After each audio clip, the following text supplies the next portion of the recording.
A very good morning to all for this webinar on Introduction to E-Waste Management by Sri Venkatesh Murthy, Founder and Managing Director, Vance Chemistry Private Limited, Singapore. It is my pleasure and honor to introduce our speaker, Mr. Venkatesh Murthy, the speaker of today's webinar.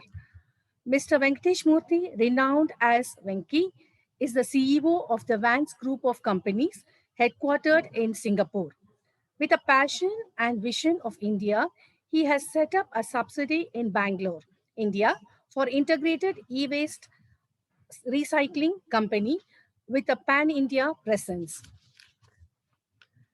Mr. Venki is widely recognized across the globe for his path-breaking and visionary contributions in e-waste management using modern and state-of-the-art technologies and approaches.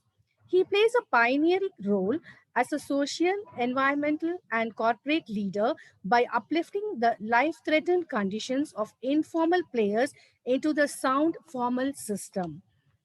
Intense passion and forethought for our planet, Mr. Venki is a visionary leader dedicated over 25 years of his experience in the area of waste management, environment, human values, and strong ethical practices.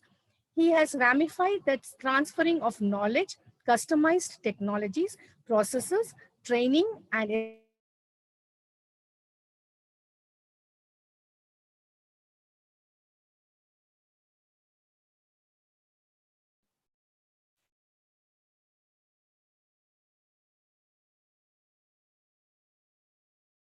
into UK in international marketing. His area of expertise are global expert in e-waste management, research and development, electronic and electrical equipment resource recycling plant design and setup, equipment engineering and design, technology innovation, precious metals and platinum group metals recovery from refining technologies, national and international legal compliances, green initiatives, climate change, global warming solutions, carbon credits and footprint, QEHS R2 basal management, business development, team building and training, awareness creation, and environment transformation.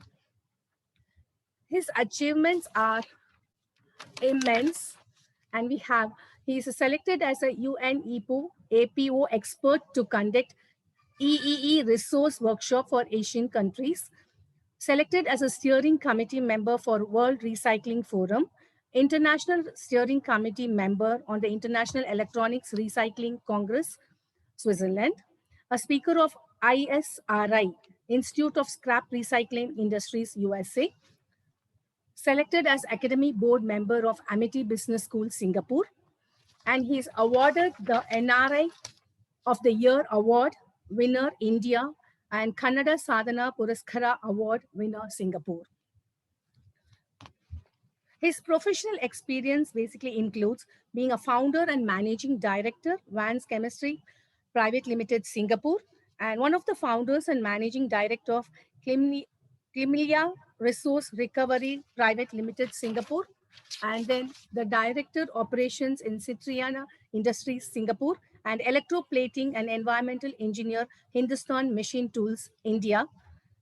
Sir, it is indeed a warm and a very heartwarming time for us to invite you to deliver the talk, and over to you, sir. Thank you so much. That's a little lengthy of introduction. Thank you so much, Dr. Prabha, madam. First of all, I would like to thank Ramaya Institute of Technology, especially Dr. Engineer Naidu, the principal of your institute. And also, I would like to thank for connecting and arranging this webinar, Dr. Anita Kanavalli, HOD Computer Science and Engineering. And thanks to yourself as well for coordinating to make this webinar get started. And I think I'm also know that Dr. Selvi, HOD Electronics, is also assisting for this webinar, and all your colleagues. Thanks to everyone. Yes, I think we are going to discuss a very important topic today, which is e-waste. You know, there is always, I used to start my talks saying that, in the past, the nature used to threaten the man, but today man is threatening the nature. I think we created too much of technologies across the planet for our own convenience, starts from mobile to dishwasher at our home. If you look all 360-degree at our home, we only see the technical stuff, whether it's a mobile phone or the TV or the cables, audio, video, ovens, iron box, dishwasher, washing machines, refrigerators, and whatnot, the toys, the batteries, and so on. So we depend too much on the electronic products. And I think it is our duty to see what happens when, like every other living creature, when these creatures ends its life, what happens? That's what we are going to discuss today. I start with telling you all that what is e-waste, and why we need to recycle it. What happens if we do not recycle? What are the impacts which we indirectly generate to the environment, to the people health, as well as to the mother nature? And why it is important to recycle in a technical way or environmental sound management way, and how to, or why we need to save our planet for our next generation. And finally, what is the business about it? I think as a lot of computer science and other students are joining for this webinar, I believe, and we always, think that, we should look at the current market demand and potential to create our own business, rather than always we look for the job as a computer science engineer or as something else. There is so much of opportunities are coming up in the electronics area. I'm also discussing with you, and I would like to share my experience how this e-waste is a big business opportunity. And finally, we will also discuss how Vans Chemistry and MSRIT able to join hands together to potentially create a business opportunity, as well as how we can able to help the society to mitigate these e-waste problems. Can I able to share my some of the slides? Am I the host now? Yeah, thank you. Great, thank you. Is my audio all clear? Someone able to tell me? Is everything okay? Yes, sir. It's everything is okay. We are audible. Good. Very good. Very good. Thank you. So I always believe that waste is not a waste, which is a very valuable resource. For example, when we use the phone or the laptop or a refrigerator, we never think it is a waste. Yeah. Once it is electronically not working, we call it as a waste. We have tried in many countries to change the definition of waste into resource. So it is not a waste, it's a resource, because when the mobile phone ends its life, means to say the software is hanged or the functions are not working. As long as the material, whether it's plastics or metals, everything are intact. So we should change our mindset and the perception of waste to call it as a resource. So we have to think differently. Just to give an example, if you just look around your office right now, wherever you are sitting, look around your office, around your house, there are so many electronics we use. And unlike in the past, these technology giants, whether mobile phones or whatever technology giants, they make their equipments to the consumers to use fast and throw it out, so that they can come out with a new model, new design, so that they can sell more and make more money. That means to say, most of the electrical equipments, the shelf life is decreasing day by day because the technological updates. I'm just giving couple of examples, like your printers, your air conditioners, your washing machines. I'm not going in detail about all the composition. So every electronic product, whether it's a mobile phone or the laptop or the desktop computers or your audio video systems, or even today the modernized electronics like in the cars. We use the PCB boards in the cars, aeroplanes. You take anything and everything. Our day-to-day life starts with electronics, ends with electronics. We depend too much on the electronics today. But you have to look at that these electronics are not waste, which has got a great value of plastics, all value of metals, which I'm going to discuss in the further slides. Just to give an idea, it's not a finished product. While making electrical equipment, there are a lot of components is being used, like which we use the precious metals, including the batteries, the lamps, and so on.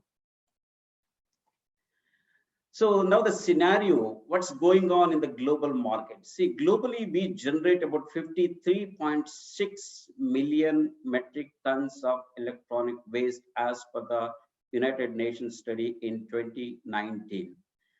53.6 million metric tons is close to $60 billion worth of business. Just imagine, India is the third largest e-waste generator today, which is 3.26 million metric tons, which we are going to discuss in detail anyway in our webinar.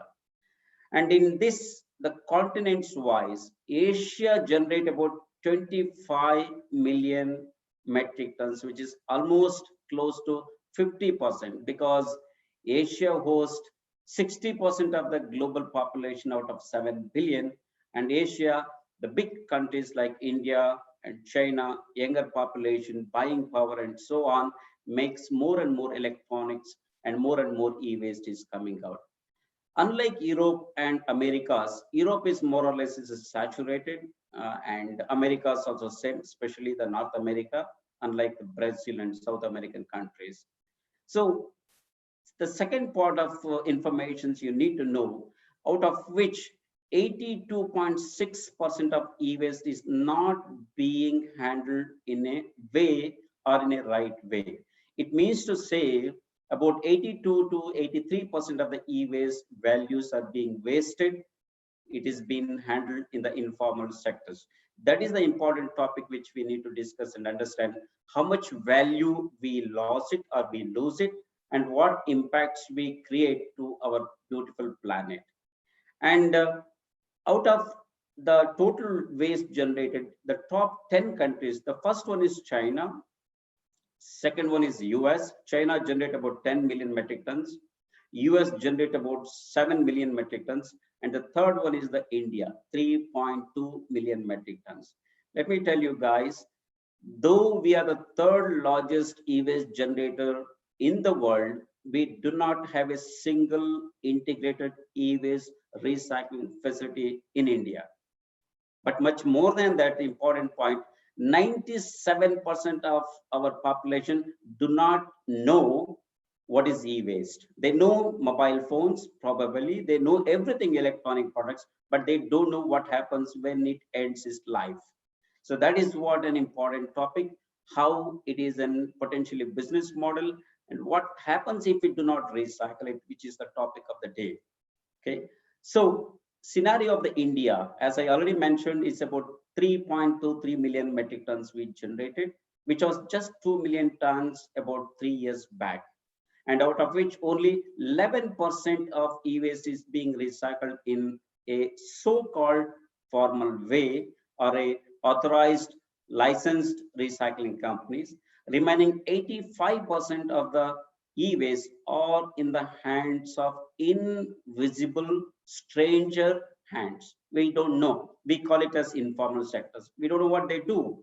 They may burn, they may leach using the acids, and that's where you can see that around the cities we have so much of a hazardous problem, like a mercury problem, lead problem, arsenic problem. There are so much of health related issues around the urban areas. So there are some places where 3 to 4% of the electronic subs are kept in the, this is the sentimental or emotional value which generally Indians have. We just keep, we don't throw anything, but we don't know by keeping what impacts we generate in the house, which is called indoor pollution. We generate more indoor pollution by hosting all the batteries or the scrap materials in the house rather than outside. So that is also things to be worried about. Then Karnataka, especially Bangalore, is the second largest producer of electronic waste. As a Karnataka, we generate about close to 300,000 metric tons of e-waste, which is close to about 9 to 10% of the e-waste nationally generated out of 3.2 million metric tons. Though we have 90 recyclers, but zero integrated facility. I want to compare here. Singapore has only 60 lakhs people, 6 million people. Singapore has 3 integrated facilities, and it's very much business value to set up such kind of plants. So, but in India, even though it is the third largest and highest generating and growing at the rate of about 29%, still we do not have a right technologically advanced facilities in India. The value of Karnataka's e-waste close to about 3,000 crores per annum. 3,000 crores per annum worth of e-waste is being generated. 85% of such e-waste is not being properly recycled. Imagine the waste of resources like the gold, silver, platinum, palladium, copper, and good plastics. More than that, if they do it in a wrong way, they are endangering to the environment, like the acid rains or water pollution, air pollution, soil pollutions. Some of the vegetables which we grow across the cities has very high amount of lead. These are all the reasons why we need to recycle in environmental friendly way. So then, as I mentioned to you, only 10% of 3,000 crores is being recycled by the authorized recycling company. We lose about 2,569 crores equivalent of business. Apart from that, on the right side, you can see that what other impacts we generate by doing so. You can see that health issues. I'm going to show you a slide which what are the key health issues being contributed or being created by the e-waste informal way of recycling. Environmental degradation, we dig more and more because we want more and more. So we do not focus on recycling and put back to the values to the secondary supply chain. So we need to focus how this modern urban mining, can be initiated and profitably able to run rather than going for the primary resources of mining. So pollution, resource and energy loss, and definitely it is an impact to the economy. See, the point here is that the global challenge, whether it is in America or in Europe or India, globally, the EEE products chemistry is the same. Whether the mobile phone made by Apple, he sells the same mobile phone in America, in Europe, as well as in India. Likewise, any other electronic products, whether it's a Dell computer, whether it's IBM or HP. Irrespective of the country, the impact of the electronic waste is the same. Environmental same irrespective of the boundary.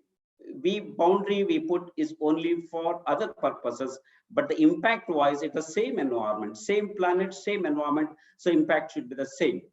So irrespective of the currency, but the value of all these products also the same. For example, if India buys a gold, it should be based on the LME price, which is a London Metal Exchange price. Same price across all the countries.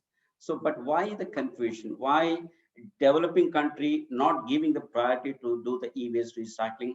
Though the impact is the same, though the value is the same, we are not giving the priority to do the recycling in environmental sound manner.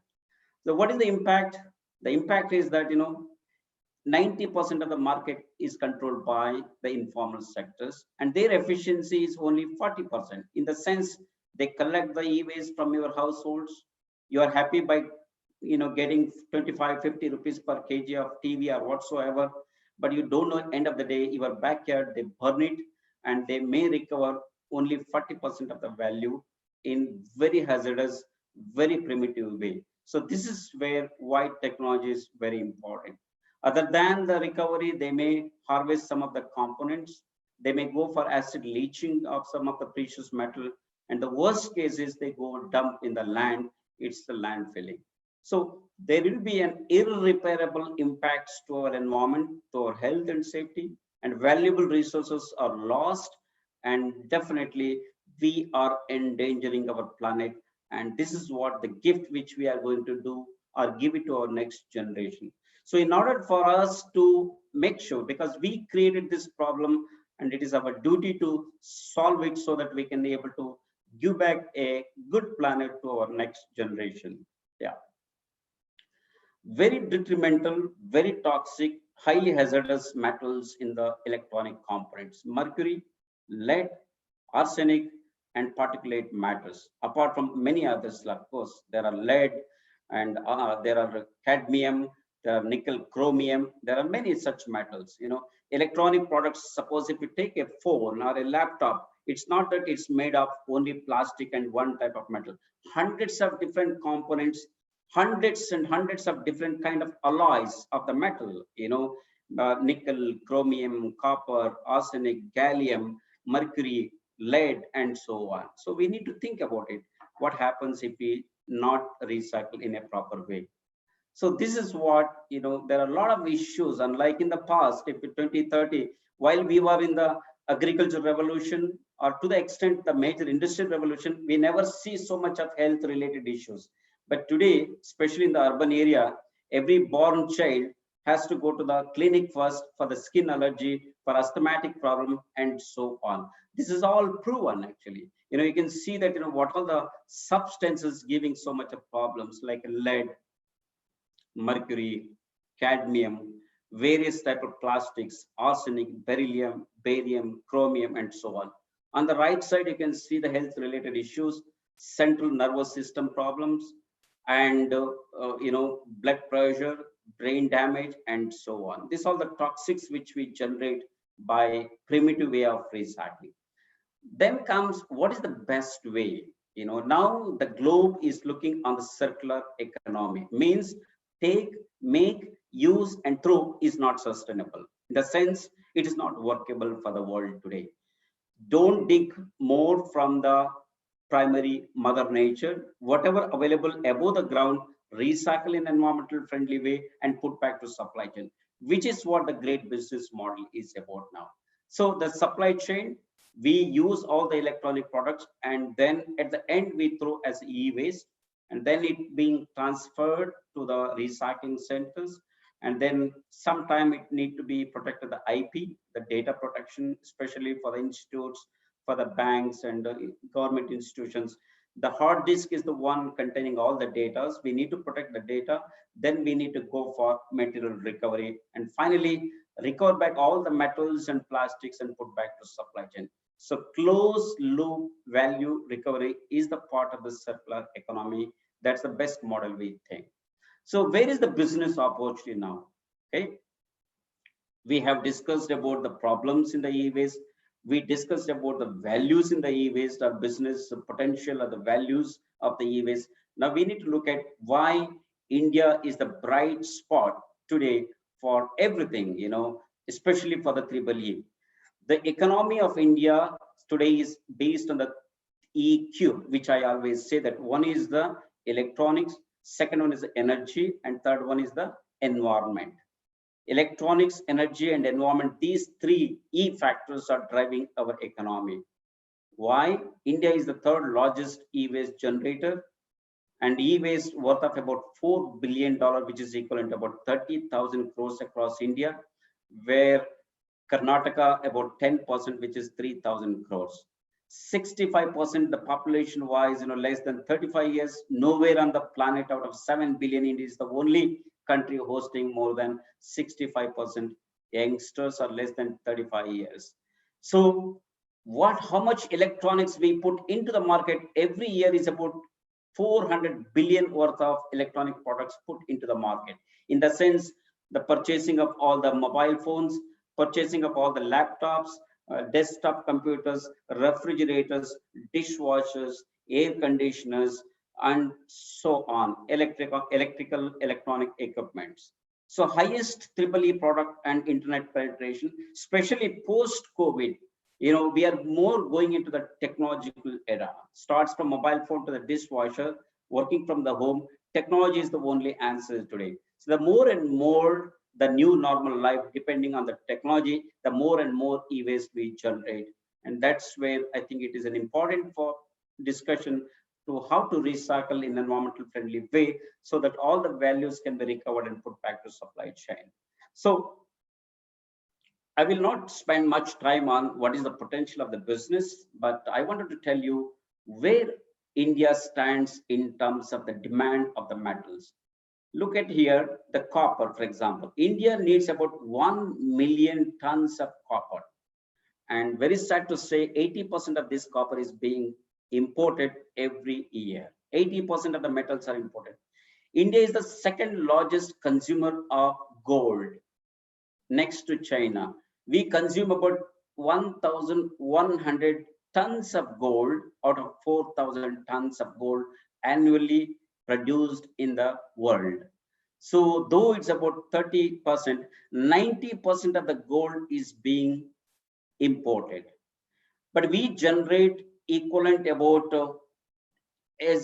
300 to 400 tons of gold in India from this e-waste, but we export it because we do not have a right integrated facilities to recover and put back to supply chain. So that is where the gap in Indian metals market. Likewise, iron and steel, aluminum, silver, platinum, and palladium. So these are all the demand into Indian market. This demand is growing in double digit because our budget to the defense, our budget to all the electronic sectors are growing, and our dependency on the electronic gadgets or electronic technology is growing. So long it's growing, we need more and more metals to be in the electronic products. So that is where the gap. What happens if we continue to dig more and more? For example, you take the gold. Gold, we have only 190,000 tons of gold available. And yearly, we consume about 4,000 tons. The depletion time is another 40 years. But this is based on the today CAGR, annual growth.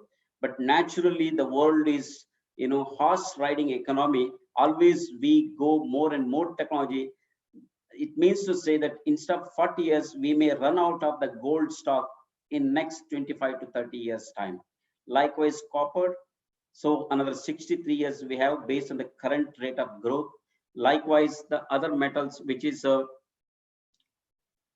silver, if I'm not wrong, I'm sorry.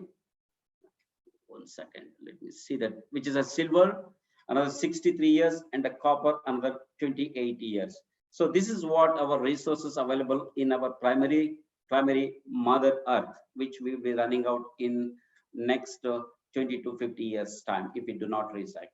So now how we can think of collaborations, or we know that there are issues around, there are huge volume of e-waste is being generated, and there is a big business opportunity to do the recycling. How we can able to collaborate? One is, the very first thing is we need to aware, or we need to understand what is e-waste and what is the importance of recycling the e-waste. And if you don't recycle, what is the impact we create to the environment? So the awareness creation is more important. The second one is technology innovation. See, at times we realized expensive technology for India may not work. We have a lot of problems in India, especially in the waste management. Not just e-waste alone, even the general waste also have a problem. But nowhere in the world has so much of problems. General waste is being managed very well. Likewise, e-waste also. But I think it is a question of our mindset and perception to put the technology to address all these problems. So technology innovation is one of the area where your institute can look into that. Then entrepreneurial program means to say, instead we always, unlike in Germany, in America, in other countries, we have from our experience, we have seen that, most of the outgoing students, they first priority for them to look into the self-employable opportunity, or the job. Instead of going for the job, they like to create their own business. So I think we need to create more and more entrepreneurs in our industry. That's where I think the startups and all we can discuss. The last one is the collection hub. See, instead of having too many outlets for the collection, we can have an hub concept. For example, your institute, entire institute, your engineering colleges, medical colleges, and all put together, we can have a collection. You may generate at the end of the day tons of e-waste. At the end of the year, you can think of your own way of recycling. This is all the plan we can able to help and work together to make it happen. Next. So I'm not going in detail about how we can create, which is something we can able to discuss in the later stage. In the collection and putting into the right bins, with the bins also with the sensors and all, we can discuss very modernized way of doing the collections with the sensors and all. And entrepreneurial programs, which we can conduct the workshops, and we can create environmental champions like startups and all, pilot projects, and internship also. And it can also be a part of your academia program, like in US, in certain European countries, they start teaching the environmental subject from the basics, not just environmental basic science. Apart from that, they go advanced environmental programs like a waste management as a part of their curriculum. So you can also think of doing something like that, where we can able to cooperate together. So I always believe that if we wanted to win in this journey, winners will not do different things. They do the same thing in a different way. Why I say, though there are many recycling industries, what is lacking, or what we need to do, is we need to think differently as a knowledge partner, as a bridging solution provider.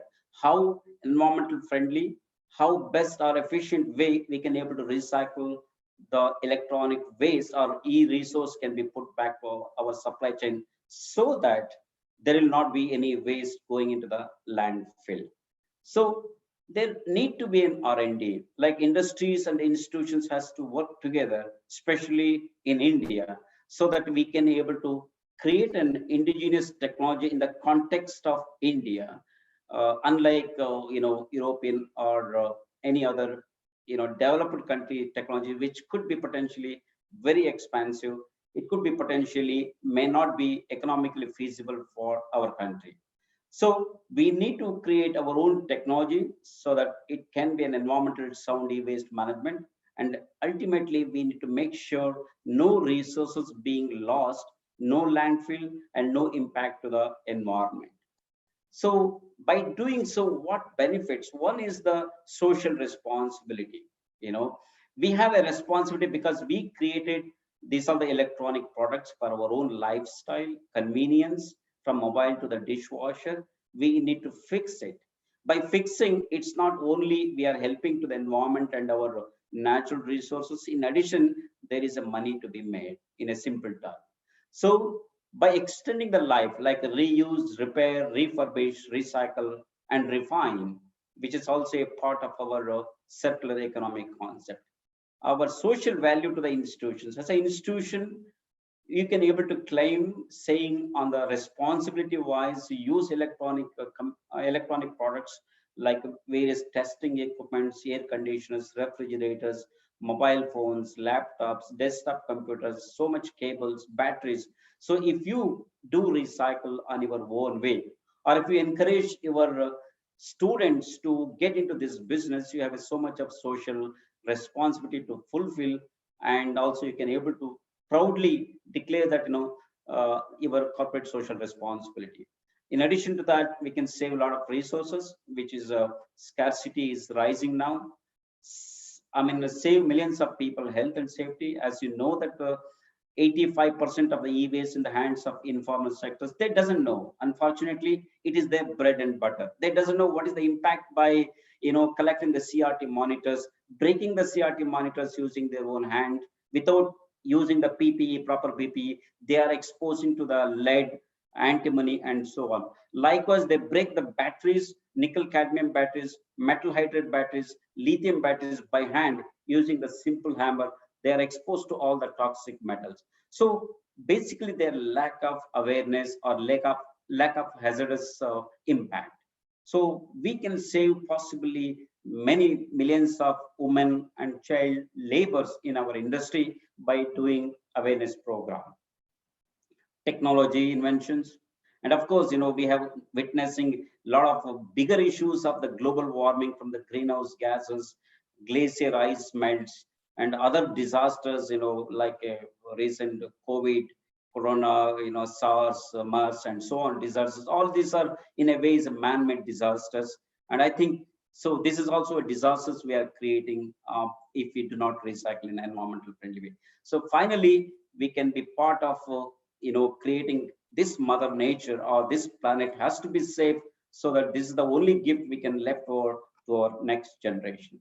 So quickly coming back to advanced chemistry, who we are, I think the introduction has been given. I do not want to repeat again. We have about 25 years of experience. We have traveled around 60 over countries across the globe. We have seen the best and the worst recycling, and always we encourage the best practices in the recycling.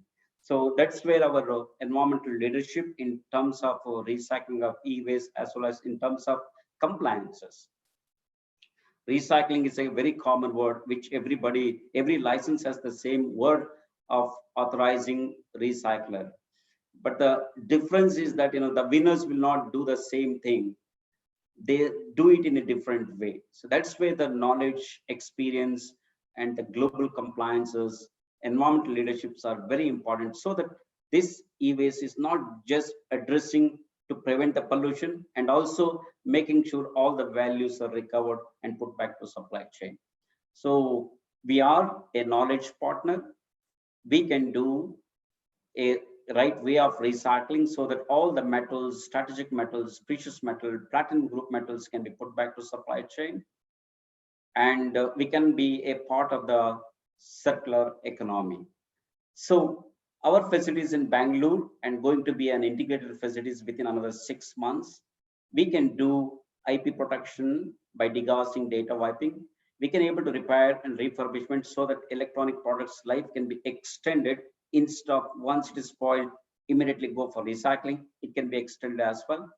We have our own recycling center, which is shredding and separation some metals, remarketing services. Finally, we recover and refine all the valuables and put back to supply chain in the concept of complete circular economy. So we are also PRO, producer responsibility organization. We have our own reverse logistics system, and we are also part of the knowledge partnership knowledge center, where we can able to impart our experience and knowledge to the institutions and to the industries, and to drive the CSR programs. Ultimately, we can also give back our carbon credits, so that we can save so much of carbon greenhouse gases, which is detrimental to our global warming. And policy guide wise, we can able to be part of your voice to avoid all the illegal mining or illegal way of recycling and so on.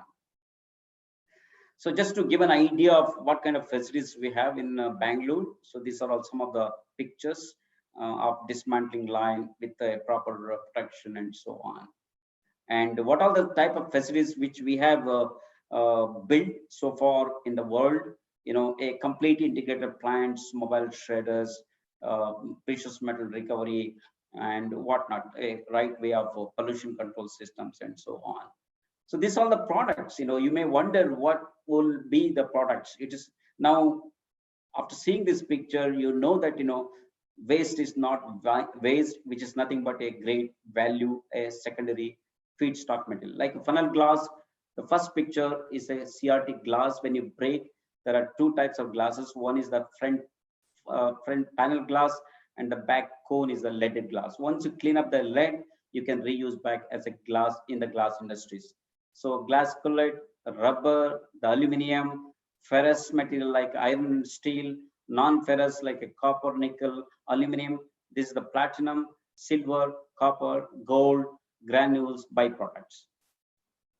Example of a refrigerator. Your house, this refrigerator, you think you keep all the fruits, vegetables, and so on.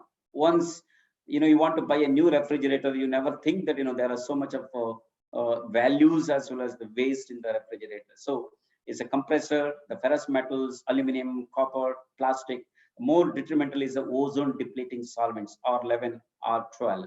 So which has to be recovered, distilled, and either can be reused and or it has to be incinerated. Otherwise, we release a lot of CFCs to our environment, and that's where the ozone holes or ozone depleting solvents. Yeah, this is all something just I would like to share with you all. In our experience, in my own experience, I have recovered about 12.5 tons of gold the last 15-16 years in Singapore from my previous companies as MD and one of the founder of the company. And we have recovered about 6.5 tons of platinum, about 30,000 metric tons of copper, and about 25 tons of silver, and other, of course, plastics and so on. So I will not go in detail about our credentials, which already being covered in the things. We have a great presence globally, and our associates, as we have given a consultancy to the global market, including US. We are setting up a plant in the US now, which is in Arizona, Phoenix. And likewise, we have given consultants to Brazil, to South Africa, and most of the European countries. One or other way, we are associated with these countries. So this has given us a strong understanding about e-waste chemistry, metallurgy, as well as how the compliances are important to make sense out of recycling in environmental friendly way. So with that, I think I just end here, and I would be very happy to take any number of questions. Thank you, Madam. Over to you.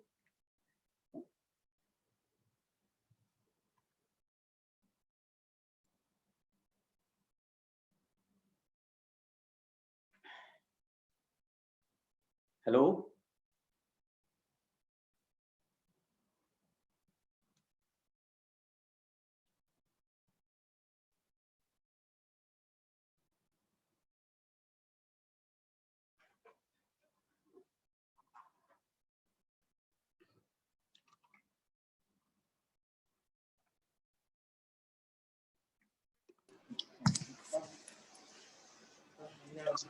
Thank you, sir.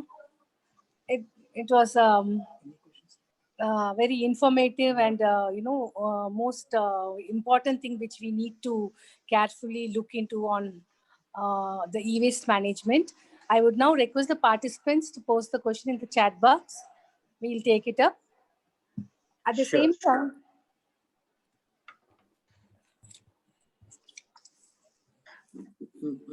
Madam, I just would like to introduce our advisor, Sri Amarnarayan sir.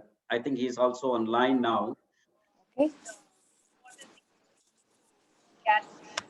Okay. He's an IAS officer as well as our advisor, and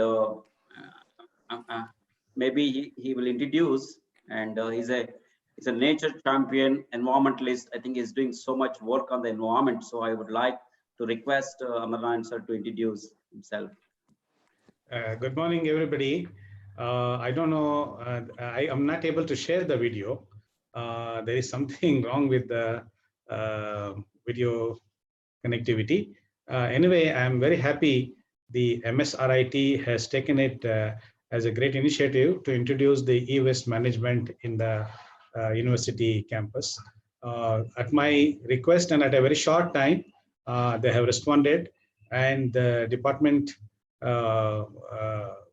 headed by the concerned faculty, they have taken keen interest in getting Mr. Venkatesh Murthy to say a few things about the e-waste management across the world and its relevance to India.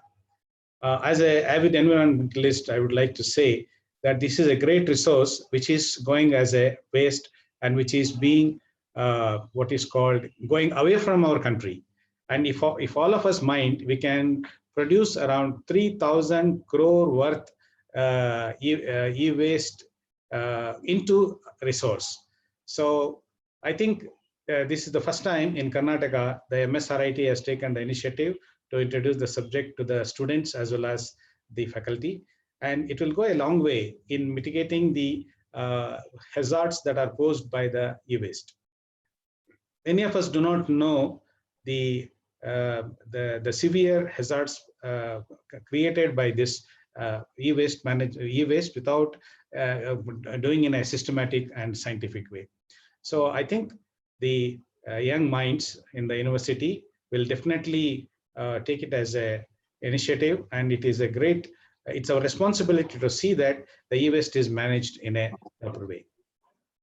Thank you for the opportunity, and I think you all can raise questions with Venkatesh Murthy, who is a very knowledgeable person, and he is from Karnataka. He's from Chikmagalur, but he's settled in Singapore and doing a great job for the world. Now, I think it is high time we the people in Karnataka make use of his services to the hilt. Thank you so much. Thank you, sir.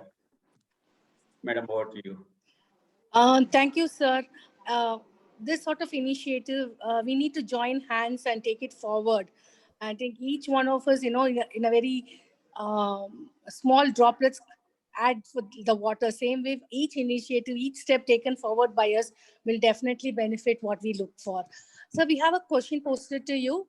It is basically, will the growing popularity of electric vehicles benefit the environment to a great extent, or is it going to make a very little difference to the environment? Yeah, I would say electrical vehicle, definitely it is a great contribution to mitigate the greenhouse gases, yeah, which is very good in terms of environmental upgrading or mitigating the issues around the fuels, one thing. And secondly, of course, we also create another e-waste, which is the batteries, which are hugely used in the EV. Electronic vehicles, that is to be addressed in an environmental friendly way, mostly the lithium ion batteries. But anyway, I think which is a very good to go for electrical vehicles. Yeah. I have a small suggestion. Can I interrupt? Yeah, please, sir. Go ahead. Hope everybody is listening. Yes, sir. Yeah. Regarding the electric vehicle sector, probably I would like to say with all proudness that I was the transport commissioner in 2013 and 14. I was the first commissioner in the country to go in for electric vehicle, and I was also the first commissioner in the country to encourage an electric bus traveling from Kempegowda bus stand to Adugodi. This was a bus built by the Chinese. It was called Build Your Dreams. It was run on an experimental basis, and it evoked very good response from the commuters themselves. It was such a nice bus. It had all facilities, and it had a lot of comforts also. Now, this is now in this period of Corona or COVID Holocaust, we have seen the nature bouncing back. It is mainly because of the environment. It is mainly because of the less use of the fossil fuel vehicles or internal combustion vehicles. Now, these internal combustion engines are producing a lot of lead, carbon monoxide, and other gases, which was affecting the greenhouse gases, which was affecting the climate, which was affecting the whole environment we are living in. Now, I can quote myself as an example. In the last 6 months, I am confined to the house, do a lot of webinars, and once in a way I go out where there is less crowd and take part in the environmental programs. Now, my health is so much improved in spite of COVID threat. I have not sneezed once in the last 6 months. Now, the entire the sole reason for this is the environment is improving because there is less pollution in the city. So because of less pollution, people are getting more healthy. But the COVID virus is spreading because of the immunity issues. Now, about the electric vehicles, it is high time we invent a battery which can run for more time. That is, now there are batteries available for 80 kilometers, 100 kilometers, and now there are some companies which have made 300 kilometers range. Now what we have to do is the MSRIT can take it as an initiative to produce batteries, maybe ion lithium or lithium batteries, which can give a good range to the electric vehicles. Then after the when the electric vehicle when the batteries are discarded, again the e-waste management will come into picture. So from this point of view, one thing, if you want to save this environment, we need to go in for electric vehicles in a big way. I would like to suggest the MSRIT can take this as initiative. In the campus, they can introduce the e-carts, or in the campus, those who are working or those students who are traveling to the campus may be advised to go in for an electric bike or electric scooter or electric car. This is how we can create an example and an environment wherein we can reduce the impact of the obnoxious environmental issues that are threatening the whole mankind. These are my impressions about the electric vehicles. Thank you, sir. Thank you so much. I have seen some of the countries in Europe, especially the Netherlands, Ireland, and also in China, like Shanghai, Beijing. You don't see any fossil fuel vehicles. All are electrical scooters, soundless, pollutionless. I think if MSRIT, along with all other campus, decides to free zone, I mean, no fossil fuel vehicles within the campus, that means a lot, and it can be a self-sustainable business model as well. You know, when you use the electrical scooters inside the campus or any other mode of or the type of vehicle, you can also give an opportunity for the students to conduct a project on the lithium-ion battery recycling, as well as extending the life of the lithium-ion batteries. It's not that every battery need to go for recycling quickly. It can be extended by transferring the energy to the grid and use it back again in the new electrical vehicle. So it is a good point, sir, you mentioned, right? Thank you, sir. And we have one Aditya Krishna Kumar asking, where do biotechnology engineers, what type of role do they play in your organization, and how can they contribute towards e-waste? Bio plus technology is a biotechnology. Yeah. Okay. In a simple terms, there are a lot of biodegradable plastics. Example, is in the hot zone now globally, because plastic is one of the major detrimental in the landfill. Or there are no certain plastics do not have any solutions, like fiber reinforced plastics, if so-called brominated plastics. All these do not have a right solutions, which stay in the land for hundreds or millions of years because it is not degradable. One way you can look into that, how we can able to make plastic free, number one.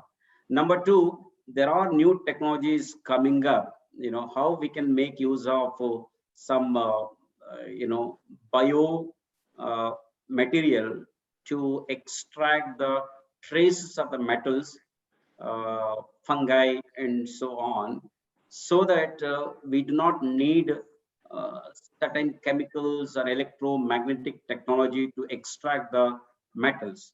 We can use certain enzymes to extract the metals. We can look into that areas. Yeah. Thank you, sir. We have one, Mr. Pramod asking, the Make in India initiative is good or bad for India? Indian economy will grow, but it will also have an adverse effect on nature. Your thoughts on it, sir? Make in India, Digital India, and zero defect to the product and zero impact to the environment, Swachh Bharat. These are all the great ideas which the government is driving, because there is only two choice humankind has: whether you want to be part of the economy, or our country stay back. So when we wanted to be part of growing economy, these are all the Digital India, Make in India. It is an important tools. Example, I tell you, economic success is not the only success for driving the country multi-dimensional growth. We, as India, has a great history, value systems, intellectuals, and the need of the day situations. By default, we need to grow because of the necessity, basic necessity. In these areas, I would say Make in India is an important tool where Indian intellectuals, Indian companies able to claim that to initiate their own company. Like example, I tell you China's success. Till 1970s, 80s, China was nowhere in the any economical drive or in the mainstream. But in the 20 years to 30 years, they have made very successful economical power today.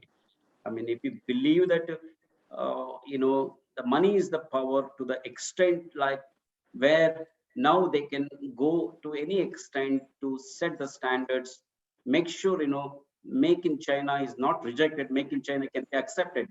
That is what now they are looking to on the quality, on the international standards to comply with and everything, because they have the power of the technology.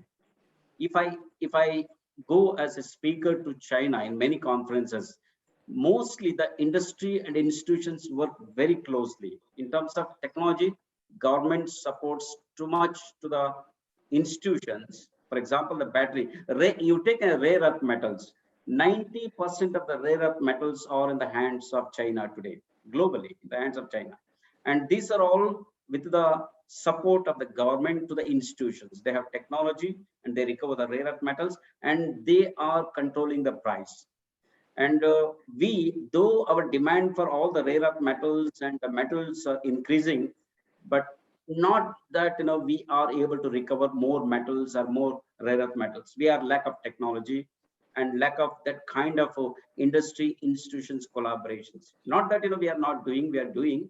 I mean, as a proud Indian, I would like to say government is doing, the private sectors also, but the rate of the growth of electronics demand as well as the the products growth is so humongous, but our rate of recovery or technology is not in the same phase.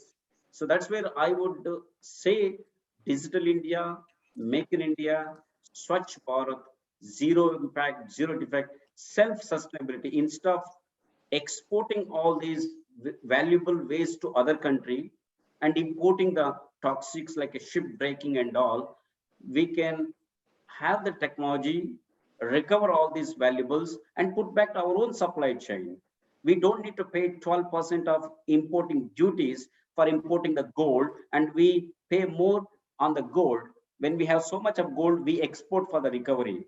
When we have so much of silver, platinum, palladium, we export to Germany, to Japan, to Switzerland for refining. If we have our own technology, if we can recover back, we don't need to pay duties, and the economy, whatever we generate the revenue, it will be part of our own economy. Yeah. Can I add a few sentences? Sir, go ahead, sir. Yes, sir. Yeah. You see, the development of any country depends on several factors. Now, the government of India has brought in Make in India, Made in India, Skill India, Digital India, and whatnot.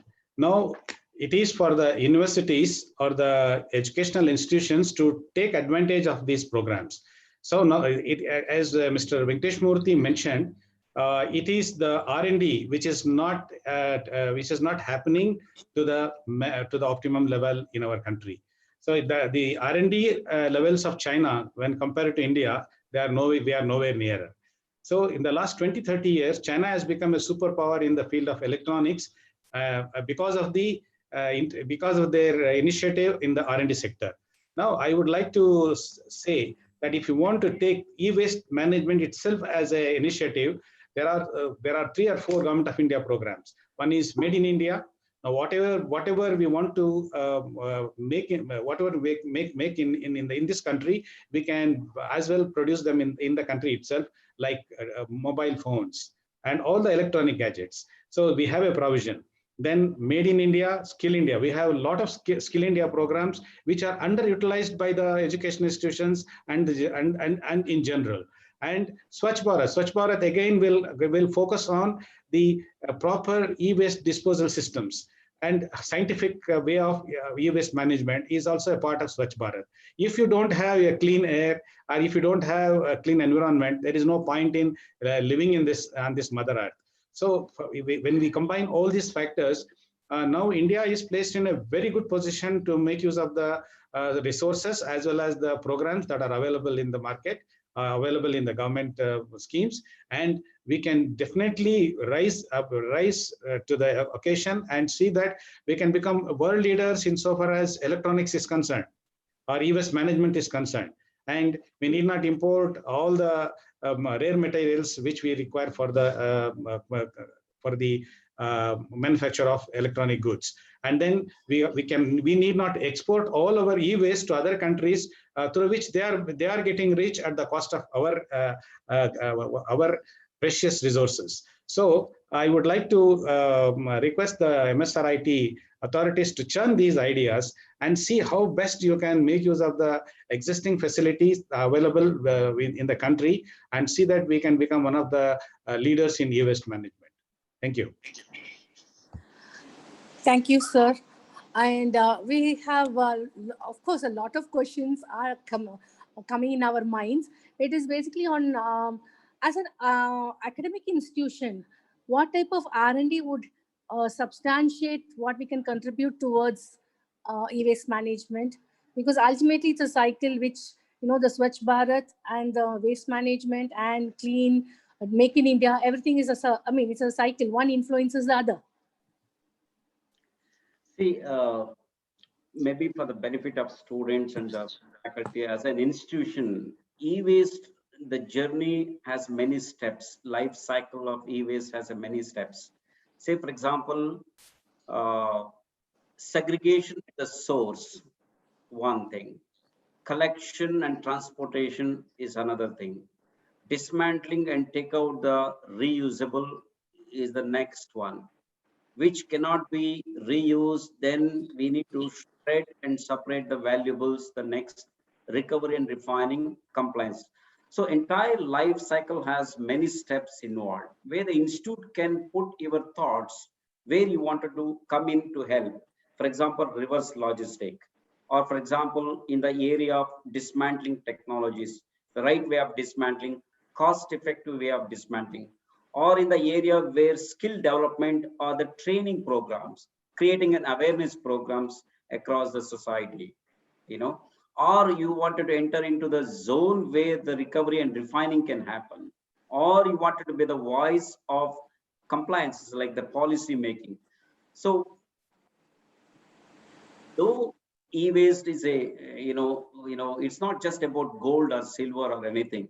In order to make it a right circular economic concept, there are many steps and stages involved, where an institute can look into that based on your infrastructure and based on your departments. Whether if you have for example, if you are running the PhD programs, there are I always say in the institutes that there are hundreds of PhD can be created from the e-waste, because it's a new industry.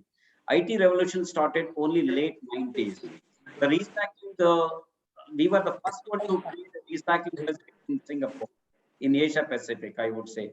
The real e-waste started coming up, since probably 2005 onwards. Okay, that means this industry is still new. There are no benchmark technologies. There are no benchmark procedures or SOPs into our industry. So where a lot of people can able to play, since the institutes has infrastructures, more than important is the resource, the right minds. If you put right minds with the infrastructure, I think, you can able to take the leadership in many ways. Yeah. Thank you. Yes, sir. And we have Dr. Nagbhushan. He has posted a question: to reduce e-waste, the policy of electronic items in selling, marketing, and reusability need to be changed, or we need to look into it? Already the government of India, like MOEF and CPCB, working on it, in the sense under the 2016 e-waste management rule followed by amendment. There are new regulatory restrictions coming in to the EPR, like extended producer responsibility. Example that, I mean, if brand names like Fiji Xerox or Apple or Dell or TV manufacturers, whoever, how much electronic products they put into the market, and the government has its set targets that you need to collect 30% of that, no matter whatever you have to collect under your EPR, your responsibility. So in the same context, there are stipulated guidelines to reduce, reuse, if cannot repair, refurbish, if all or cannot, then you go for recycle and recover instead of throwing or landfilling. So government, like any other countries, is already made such kind of things. But only thing is, having regulation is one thing. But in our experience, the most important success of the regulation is enforcement. If we do not have an enforcement, we may not be successful. We have a guidelines or regulations, but enforcement, lacking of enforcement, that's where you can see 85% of the e-waste in the hands of invisible sectors. It is their bread and butter. Okay, so we need to transform the informal sector by educating them, training them, and making sure their social security, financial security being protected. That's where I think institution can play the role. How to transform the informal sectors to be the formal sectors, or let them play the role only as a collection agents, not taking the ownership of processing. Like go and burn, take out the copper from the cables, go and put into the acid, take out a few grams of gold. That's where the problem. Thank you. Back to you. Yeah. Sir, actually, though we say about the batteries, at the moment the usage of batteries is unavoidable.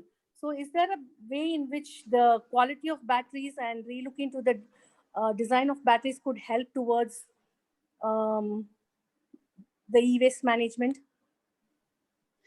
Definitely. There are thoughts, we were using the lead acid batteries, followed by the metal hydride batteries, followed by the nickel cadmium batteries. Today, we are using lithium ion batteries. But in Silicon Valley, already discussions going on. Another 10 years, this lithium ion may not be the right choice. There are a lot of R&D going on.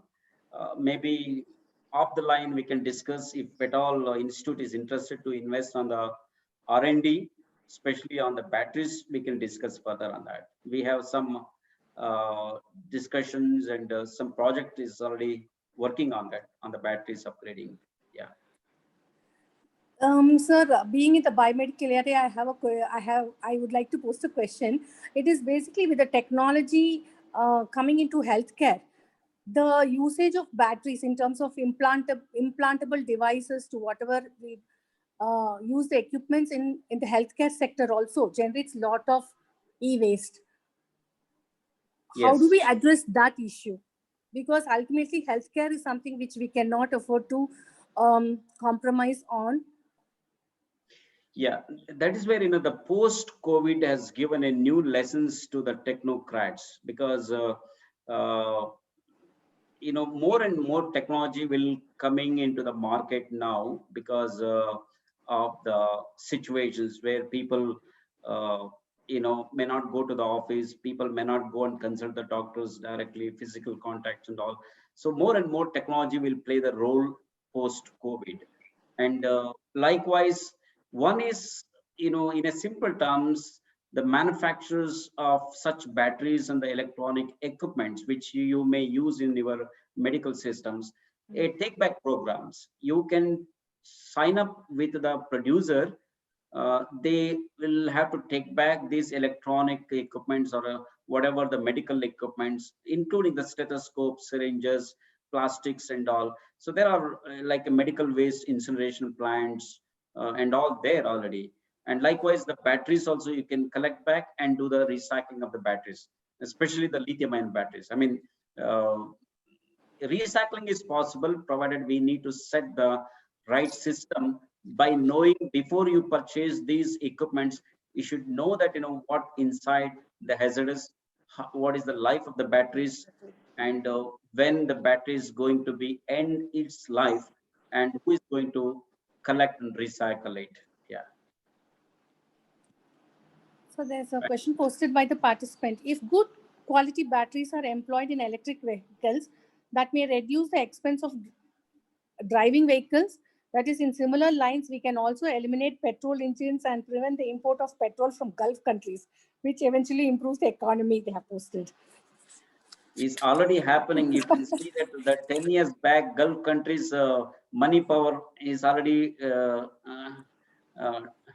I don't want to use that word, is already happening. When the solar and there are so many alternative energies are in place today, fossil fuels, sooner or later, it was a lobby, I would say, in a typical term, kept all the alternative energy on the baskets or the, hiding. But today, the world has opened up. They have seen so much of benefits, especially climate change, and the on the other side of the coin, so much of greenhouse gases with the global warming and all. So these heavy, petroleum industries are the main cause for the greenhouse gases. So now with the changes in the climate change policy, international commitment to the climate change, we are seeing so much of changes from fossil fuels to the alternative energies. Yeah, I would say this is the future. Energy is the future. That's the reason any economy, if today, unlike in the past, triple E are very important, which is energy, electronics, and environment. If we work these three, that's the key fundamentals of the economy. Of course, in India, I would say that, this may not be the direct our topic today, agriculture sectors. There are a lot of technologies required in the agriculture sectors. Still, we are following 1940s or probably a century back old way of doing our agriculture. We have not managed the agriculture sector's upgradation because there are lack of intellectual minds in the agriculture sector. There are lack of a right policy to upgrade them. That could be one of the biggest strength or the area where we can look how the technology can able to help in the agriculture sectors, apart from what we are using the technology in medical, in our mobile and so on. Yeah. So one thing is like, India, we have the skill sets with us and we have the manpower. Still, what is preventing us in scaling up to the requirements of this waste management, e-waste management? See, madam, there are, one is that, there should be a political and policy makers willpower. See, typically when we speak to the Singapore government, I can give an example. I'm the part of the V Directive. I'm part of a certain Asia Pacific policy directive.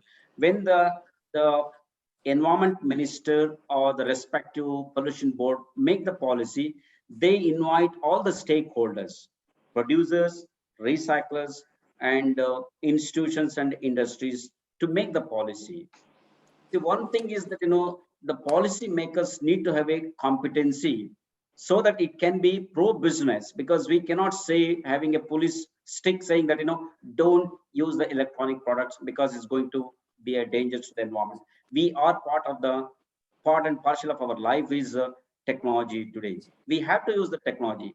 The only thing is, how to mitigate once we use, what are the steps we need to put in place so that producers take the responsibility to collect back, and then they put back to the right recycling company. So there are no level playing field in the recycling business, because there should be a criteria to license the recyclers.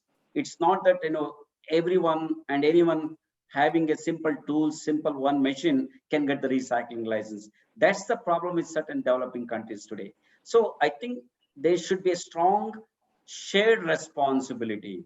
All the stakeholders has to come together to fix this problem. By fixing the problem, it's not that we are only benefiting to the environment, but great amount of money to be put back to our economy. Yeah. So country like India, we have seen the success of China. We are part of Taiwan's EPA, Environmental Protection Agency. They have the moment a refrigerator sold to the consumer, automatically certain amount being collected from the producer as a recycling fund.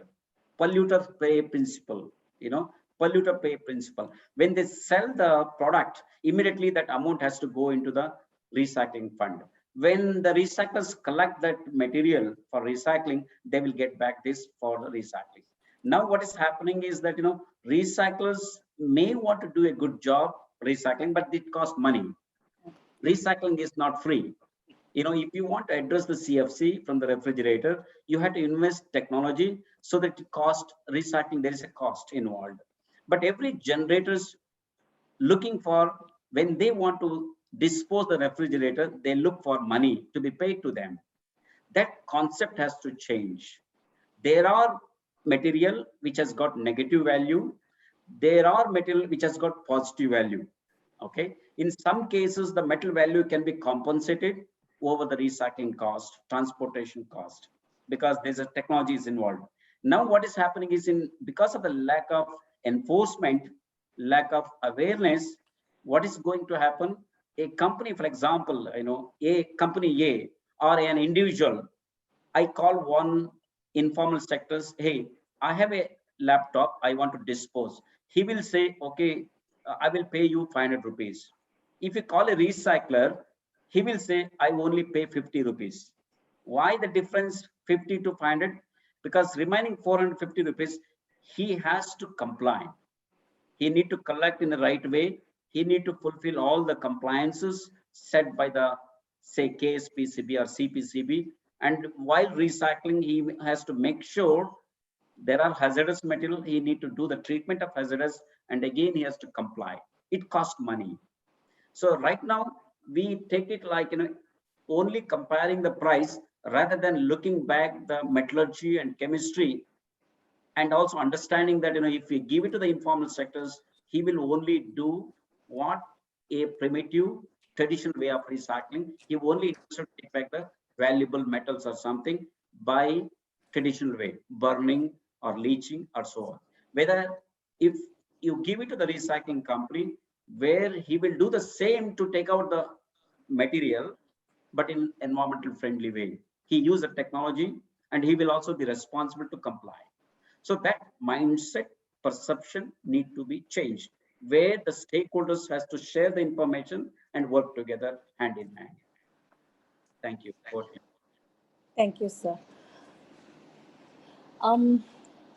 Sir, further questions on chat session, we will mail you the meeting points and take it. And any other questions, we will post it to you. And thank you so much for your informative session. It is not just informative, it is starting from how we identify the e-waste and how we look into a structured way of monitoring, control, and recycle, and ultimately reduce the e-waste as such. Should be what we should probably start thinking in that direction. And it is also, you highlighted on the social responsibility by us. Every individual, we need to have our social responsibility on how we contribute to nature or to the environment around us. And maybe next time when we take when our clock stops and we change the battery, it will make us think twice where we are going to dispose the battery. I think we start from there, from the household. Yeah. That is something which we need to remember and consciously make an effort, to always keep in our mind. It may take a little more extra effort to segregate, to dispose. I think it is our, moral responsibility to contribute towards that, sir. Thank you so much for, sensitizing us and creating the awareness on how we should manage the e-waste. And we would like to take it further in our campus. We will definitely make sure that at some point of time, Ramaiah Institute of Technology should be our aim is like, if we are into zero waste management or sustainable zero waste management, that is something which we can dream for. Thank you so much, sir. Sure. And we will take this discussion forward, and we would definitely like to tie up, RIT will like to tie up with you and see how best we can contribute towards this e-waste management. Okay. Thank you so much once again for giving us a great opportunity to share our experience and what is good for the society. Apart from potentially, you can able to generate a lot of startups and potential business model. And I'm happy to hear your zero waste concept. If we all pledge that, we don't generate and we don't waste, that itself makes a lot of difference in our mindset. And that's where in large, helps to the society. And also we do not need to go back to the mother earth asking more and more, give me more gold, give me more platinum, give me more copper and rare earth metals, plastics. We don't need to do that. So that's with that perception, if we think there is a way to move forward. Thank you so much with that. Yeah. Thank you, sir. We will be in touch. Yeah. I'll just hand over to Dr. Anita to say a few words. Thank you so much, sir. So thank you.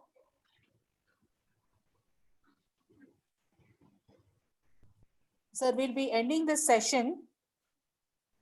Thank you. And we'll be mailing you about the further discussions, like and also how to take up the MOU with the RIT. Thank you, sir. Thank you so much. Thank you. Thank you. Thank you all. Participants who were present for the webinar. I thank all the faculty and also thank all the students who have joined for this webinar. Thank you. Thank you, sir. Thank you.